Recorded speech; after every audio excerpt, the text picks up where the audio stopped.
With that, I'm going to pass it off to Petra Illig, and she will be talking about Alaska rhodiola and market opportunities here in Alaska.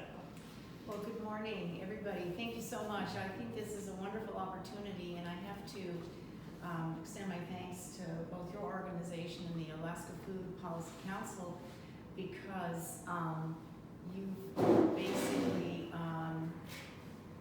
shown how there are so many people interested in rhodiola, interested in becoming growers, and we really don't have a kind of a central agency yet to keep track of what's going on. So I really appreciate this opportunity. Just a brief introduction.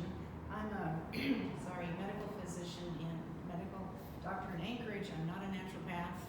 I have no background in herbal or holistic medicine, so I know a lot about rhodiola, but I don't know a lot about other herbal products, so just bear that in mind. I get a lot of questions about, can you mix this with ashwagandha and all of that? It's like, I don't know, that's not my area. But I became enamored with rhodiola about 15 years ago. I read an article in Science News about this interesting plant, its history, and its medicinal value, and that it was sort of used in the Soviet Union a lot. And knowing that, and the best rhodiola seems to come from the Siberia area, and I thought, gee, I wonder if we can grow this in Alaska, and that was kind of the spark. Next slide, please. So just very briefly, as Jennifer mentioned, there are many rhodiola species, and actually the indigenous species here in Alaska seems to be Rhodiola integrifolia, which also has been used by native Alaskans, both in the interior and along the northwest coast, primarily for its medicinal benefits, but they're different chemicals and different benefits. So Rhodiola rosea, the distinguishing feature is that it produces rosavins. Rosavins are a particular kind of secondary metabolite that distinguishes it from other rhodiola species. But it's basically a dicot. It's in the Crassulaceae family. It's a perennial. Depending on whether you're a lumper or a splitter, there's about 90 different species.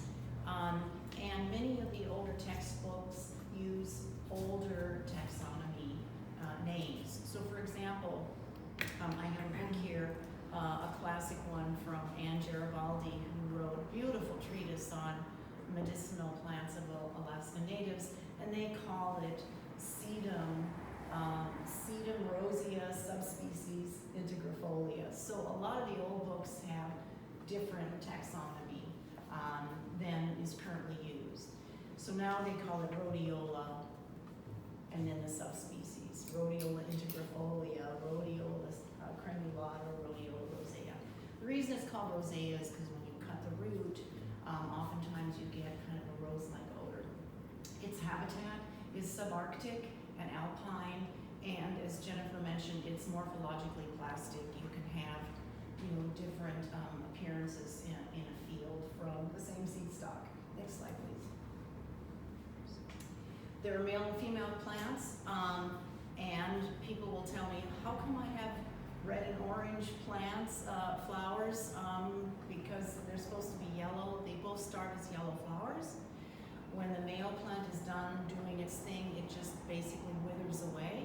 And when the female flower is pollinated and starts forming its seed pods, it turns into an orangish red material, and over time develops a dark brown seed pod. So they both start as yellow plants, and the seeds are tiny. They're very, very tiny. 1 gram will hold about 5,000 seeds. Next. So it is also goes by other names: golden root, rose root, arctic root. As I mentioned before, it's a subarctic alpine plant. It has a long history of use in medicinal, traditional medicine in Russia, China, Scandinavia. It used to be considered a Viking warrior's secret. The Soviets used it in their military. It was also considered a Soviet military secret for its ability to increase mental focus and counteract physical fatigue. So, but I just want to remind people that harvesting rhodiola is a destructive process. It's the root that's used, and so the plant is sacrificed. And because it's become so popular, it's especially increased in Western herbal medicine, it's being threatened to extinction. And we'll talk a little bit more about that in the upcoming slides. So next slide, please. So in the wild, because its niche is to grow where other plants can't, it grows up at high altitudes, brutal conditions, in soil cracks in between boulders, in gravelly, crappy soil. I mean, this is where it finds its niche, and it doesn't like growing where other plants grow.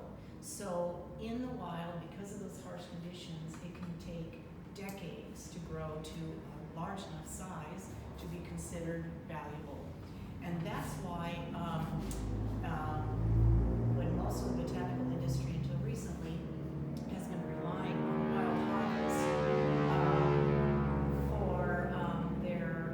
for their products, this plant has been threatened to extinction. And as a matter of fact, in December of 2022, it was placed on an international treaty called CITES, which stands for Convention of International Trade of Endangered Species. If a plant or animal is placed on that species, it's illegal to trade across international boundaries. So in Russia, for example, and in China, where most of the wild harvest was obtained from for botanical companies throughout the world, they can no longer obtain it from them. So cultivated rhodiola is the way to go. And if it's cultivated in slightly milder temperatures, like where humans live and farm, and weeds are managed, because remember, it normally grows where weeds can't grow, where other plants can't grow. You bring it down to farm fields where it has to compete with the dandelions and the grasses. It doesn't do very well. So weed control is really critical. Next slide, please. This is sort of a polar view of rhodiola range. Now this does combine various rhodiola species, and you can see rhodiola rosea is primarily from Russian Far East, a little bit south in the Caucasus, and then around into the Alpine area, because further south it needs to go up higher in elevation for similar climates. And then it comes around to Iceland and Greenland, and then in North America all the way down to the northeastern seaboard of Canada, but then it stops. And the rhodiola that we have, as you can see on the bottom right-hand part of the slide, what we have here going from Alaska all the way down to the Rockies and the Sierra Nevadas is Integrifolia, not rhodiola rosea, as far as we can tell. Next slide, please. So very briefly, the medicinal properties, primarily it has been used by indigenous northern peoples for its ability to improve mental focus and physical stamina. And it has had that capability throughout folklore because of its use primarily in athletes and warriors. And more modern uses also have to do with mental focus and physical stamina, frequently in athletes. But it's known to be a powerful adaptogen, and adaptogens are chemicals that don't have specific effects, like you take medicine for that creates a biochemical pathway for a specific effect, like lower your blood pressure. These are more chemicals that help normalize and rebalance and support normal biochemical pathways that are for stress response. And so, in essence, it helps the body adapt to stress, and therefore it can have different effects in different people. Next slide, please. Oh, and it's got no known toxicity. Very briefly, I'm just going to run through the history here of how we started, just so you all understand that this isn't suddenly sort of a flash in the pan. We've worked, myself and other crazy rhodiola people have worked here now for about 15 years to establish the fact that it can be grown. So first started out on my front porch in 2008, putting the seeds out. I received these seeds from Canada.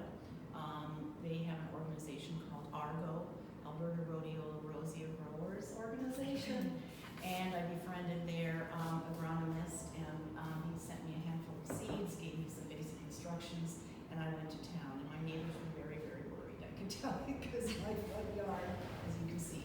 Next slide. Then my problem was I had 100,000 seedlings, and I didn't know what to do with them. So I elbowed my way into many different farmer meetings, and cajoled various farmers to give it a try. And we had our first, and we developed a co-op to kind of share information and share resources and understanding. And so our first intrepid growers were in Delta, Trapper Creek, and in the Matson Valley, and also all the way to Bethel. Tim Myers in Bethel started, but I haven't heard from him in a few years. So then, next slide, please. Then we did visit with Steve Brown from the UAF Extension Service and a couple of other growers. We visited the Alberta group and saw how they were doing things, and they were several years ahead of us. But it was a really interesting meeting. And then we had our first harvest in 2013 and 2014, and we were very, very excited because now it's like, well, now what do we do, right? Next slide. We had to kind of collect a whole bunch of volunteers over at the UAF Extension, or UAF Experimental Farm, where they offered us a facility to bring some volunteers together, and we really basically figured out how to wash, slice, and dehydrate. Next slide, please. So then we were able to get a few more growers involved.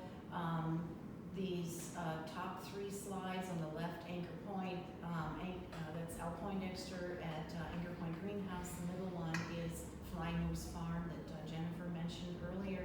And then on the right, at Anchor Point Greenhouse, we developed a root processing facility because we couldn't continue using the UAF Experimental Farm. And down on the left, that was one of the largest roots I had seen that happened to come from Mark Rebel Farms, who decided not to become a rhodiola grower because he couldn't wait 5 years for his harvest. He needed to do things on an annual basis. But anyway, it was very, very rewarding to me to see farmers actually coming up with good harvests. Next slide, please. I did also make a visit to Swedish Herbal Institute in Sweden. They are one of the major producers of high quality rhodiola products, and I was just overwhelmed when I walked into their warehouse and they had these bags and bags and bags of dry fruit, all from wild harvest in Siberia. Next slide, please. Also visited German rhodiola growers. They're doing cultivation in a big way. I wasn't able to actually visit any commercial farms. I think they felt this was a little bit too close to learning their secrets because they say that they can get their plants ready for harvest in 3 to 3.5 years. And I think they just do a lot of preparatory work, maybe in greenhouses to get them going earlier. But it was very interesting to see that they're also doing this. Next slide, please. I just want to do a shout out to various university organizations that we've been working with and collaborating with. I could spend an hour on this slide going through all of the various organizations and universities and support, especially the USDA funded specialty crop grants that I've been doing about 4 different cultivation types of research projects in a row, finishing up this year. And that reminds me, I never want to fill out another grant application again in my life. But these are very important research collaborations that I think the University of Alaska, both in Anchorage and Fairbanks, could really benefit from. I mean, just from what Jennifer mentioned at UAF, there's so many questions about rhodiola plant physiology, cultivation, pathology, fertilization, seed selection, all these things that could keep agriculture graduate students busy for decades. Next slide, please. So basically, right now, we've learned the basics. We learned that we can grow rhodiola in Alaska. It requires well-drained soil. It likes sandy soil. It needs sunshine. Remember, it grows above the tree line normally. You can't grow it underneath your spruce trees. We need to understand fertilizer and pH control better. One of the mistakes we incorporated in our early designs was information from Alberta, which basically said you don't need to fertilize, you need weed control. So a lot of our growers basically just tore up fields, planted it, and really came up with very small growth, simply because Alberta has better soil than we do. And so one of the projects I'm finishing up this year is trying to look at various soil amendments. And it's really true that this plant, even though it doesn't mind living in really crappy conditions, we don't want little tiny crappy plants that take 20 years to grow. We want something big and juicy with high secondary metabolites for an economic reason. So it does tolerate drought, but it doesn't grow very well. This plant is so robust and almost impossible to kill, but it does need, some nurturing in order to grow to the size that we want it for economic purposes. Again, 4 to 5 years in the field is the minimum. Normally we start the seed from winter stratification, which is the typical traditional way. You plant the seeds out in moist soil in the middle of the winter, cover it up with snow, stick it outside, and wait for things to thaw. And at that point, you'll start getting little babies. It may take about a year to be big enough to put out in the fields. There are other ways of doing it too, but this is kind of the standard way. The important thing for an economic perspective is the root size. The bigger the root, the more valuable that particular plant is per unit, and rosette and then salivary concentration. So we test when we are interested in purchasing from a grower, we test pre-harvest to tell them, yeah, looks like your rosebeds are, high enough to be worth harvesting, and then of course we test after harvest prior to purchase. And we could spend another half hour talking about testing, but I'm just trying to move it on here. So root size, if you've got a root that is just pulled out of the ground, as you noticed in some of the other slides from Jennifer and some others I'm going to show you, it's a thick, internal, very fleshy rhizome with lots of convolutions in it. As a matter of fact, when you slice this thing in half, to me it looks like a brain because it's got all of these folds in it, which makes it hard to clean. But you have to trim off all of the excess rootlets. Even though they do contain rosavins, they contain less rosavins in the rootlets than in the rhizome itself. So if you're using those to increase your mass, you're going to start diluting down your rosavin concentrations. And plus in our dicing and slicing equipment, it really, these rootlets and root hairs, they jam up our slicers. So we, with a machete, slice off all the roots and of course the vegetative stalk. And then when you slice them up and put them in the dryer, in the dehydrator, it loses about 75 to 80% of its volume. So a 1 pound root would end up in a 1/4 pound dry material, okay? And pros and cons of organic certification, I'm not even going to go into that because that's going to be further discussed. Next slide, please. Just very briefly, during, I mentioned that we had a co-op. It didn't last very long. Kind of fell apart a little bit, and in part I think it's because Alaskans like doing things themselves, right? And people kind of decided they would do their own thing versus having annual meetings and bringing together their combined knowledge. But during the time that we did have a co-op, we were able to keep track of what we produced. And these are, of course, tiny, tiny numbers. Our first grower, 166 pounds of dry root. I mean, we were thrilled, right? But, and over time you can see it did increase. Just as of 2018, we had 4 growers. Small plots, but we did have over 600 pounds of ripe fruit. Next slide, please. Oh, on the bottom there, it's hard to see. So the wholesale price, and this is really important, the wholesale price back in 2013, we were thrilled to pay, to be able to sell rhodiola to other organizations, other companies, basically range from $13 to $20 in 2013 and 2014. And in 2018, we were able to get $40 for a pound of dry root. And there's a lot of reasons behind that rise in price, and the price is continuing to rise. Go ahead, next slide, please. So currently, there's no longer a co-op. It was basically disbanded.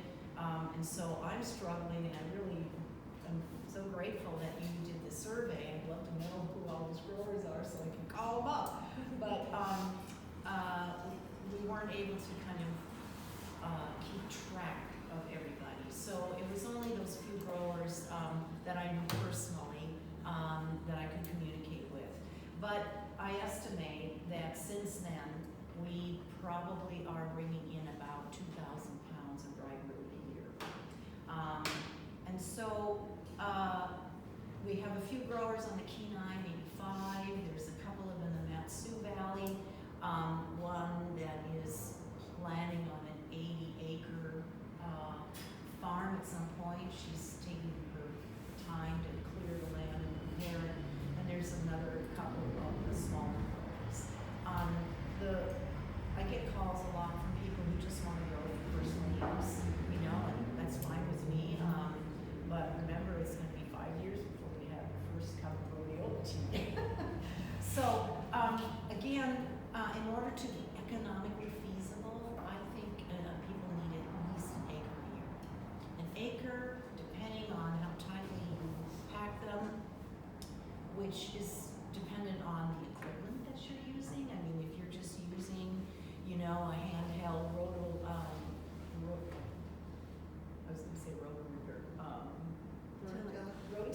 thank you. Versus a tractor, you can probably plant your rows a little bit closer together, but most people will tell you somewhere between 10,000 and 15,000 plants an acre. Otherwise, you're probably not going to be able to make money if it's too small. It'll be more for personal use. Plus, if you're going to be spending money on organic certification, whether it's a half-an-acre farm or a 5-acre farm, you know, the cost of organic certification is so high that it may not be reasonable for smaller farms. So that kind of economy of scale. What I always try to tell people is, see if you can dedicate 5 acres. So plant an acre a year, and so that by the time the 5th year comes online, you can harvest that acre and replant that. So that's kind of, I would think, a minimum situation. Next slide, please. So what can a person earn? Every time I give this slide, I have to change the numbers because the price goes up and up and up. So remember, a 1 pound root will dry down to about 0.2 or a quarter pound. And how big can your roots get? Well, if you're not really paying attention or not doing a really good job in weed control, you're probably lucky to get a half a pound or up to a pound, which is pretty common. But 2 to 3 pounds is attainable. It just requires good soil and good weed management, just. So let's say that at current price, 1 acre, let's say you're doing a low conservative estimate of 10,000 plants, that will bring you, depending on the size, if it's a half a pound each, it'll probably get you 1,000 pounds of dry root. If it's a 1 pound on average root, it'll get you 2,000 pounds. And at the current price, you're going to be able to expect 60 on the low end to $120,000 on the high end of income, of value of Cultivation is different. If you have, depending on what your capital investment is, right? I mean, if you already have a farm and you've got tractors and equipment, then you don't have to, front end load that with capital. But people will start like doing the math about, well, I have to buy a farm and then I have to get a John Deere up here and blah, blah, blah. And then I'm not going to make money for 30 years. Well, that's farming. Right. Next slide, please. So, some challenges here. There currently is no Rhodiola Growers Organization to keep track or provide information. I think this is really, really important. We tried the co-op method. That didn't work out more than 5 or 6 years. Maybe it should be something more. I mean, I don't know what's wrong with co-ops. I guess some people just think this is communism or something, but there's a value there, but it doesn't seem to work very well in Alaska. So maybe it should be more of some sort of trade organization, like peanut growers. They have, a collective group. But we need something to assist the farmers, to spread information, to provide data, right? And also, I think it's really important to know who's out there, and so we know how to help. 2 more minutes, almost there, thank you. We need to develop, like Jennifer mentioned, a quality seed stock. I mean, right now, we're using seeds that somebody sent me in the mail from Canada. I crossed my fingers that it was quality seed because it came from, their science group. There's such variability, morphological variability. We really need to dedicate some time to an effort to developing a high quality seed stock that Alaskan farmers can use. We need a lot of investment in farm support and ag research. We need to improve our knowledge about best cultivation techniques, laboratory testing. Right now I send everything to a chemist in Canada who has worked with the Alberta growers, so he knows rhodiola chemistry very well, but it would be nice to be able to do all of that internally.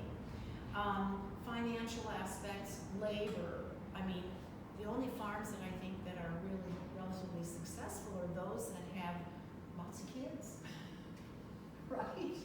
I mean, are you going to be able to spend $15, $20 an hour on hired labor to go out there and pull weeds? I mean, these are big issues here, right? And of course, organic certification issues, past climate change. Like I said, this is endless research opportunities for UAA, UAF, and APU. APU has also been involved in some of our activities. And for me, and I don't want to seem to be politically incorrect, but for goodness sake, UAF is a land grant university. We no longer have a department of Agriculture. It's disappeared about 10 years ago. Next slide, please. Opportunities about. So, from my perspective, what I'm really interested in is threefold. Number one, I want to put money into the pocket of Alaskan farmers. So, secondary thing here, we have some food insecurity, in Alaska.